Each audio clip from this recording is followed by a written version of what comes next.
40 বছর বয়সে আমি দেখি না যে ধানের সময় এত শিলাবৃষ্টি হয়। নিজের জমিতে কম হলেও ৭৫ মণ পাকা ধান চোখের সামনেই নষ্ট হলো শহীদুল ইসলামের। অসহায়ের মতো তাকিয়ে কেবলই বিলাপ করছেন এই কৃষক। খেতে গেছি সকালে যায় দেখি খালি ডান্ডি খাড়ায় রয়েছে ধানের। এটা এমন একটা ক্ষতি হয়েছে, মানে আমার জীবনে সব শেষ ভাই। ধান লাগাইছি অনেক কষ্ট করে, খাবার এমন দিন আছে না খেয়েও ধান লাগাইছি অনেক কষ্ট করে। ওষুধ কিনতে গেলে অনেক তো দাম। বরিশালের বাবুগঞ্জ উপজেলার মধ্যরাকুদিয়া গ্রামে কারো ধান ক্ষেত, কারোর গেছে কলা বাগান। সোমবার মধ্যরাতে শিলাবৃষ্টিতে একরের পর একর ফসলি জমির পাশাপাশি গাছ উপড়ে ঘরও ভেঙেছে।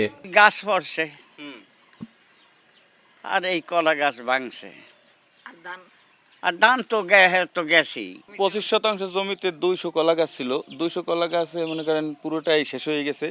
তাছাড়া মনে করেন আমার এই কাকার ঘরের উপরে যে গাছ পড়ছে, এই গাছেও মনে করেন তার ঘরটা পুরোটাই শেষ হয়ে গেছে। আর ধান তো অনেক ধান হয়েছিল, খুব সুন্দর ফলন হয়েছিল। এই ফসলগুলো মনে করেন এই শিলাবৃষ্টির কারণে, শিলার কারণে ওগুলো সব ঝরিয়ে পড়ছে আর কি। কৃষকের মধ্যে আমার মনে হয় এভারেজ 10-12 টাকা দাম দেওয়া হয়েছে। আর আমার কেলা গাছগুলো গাছ সব মানে ব্যাপক ক্ষতি হয়েছে।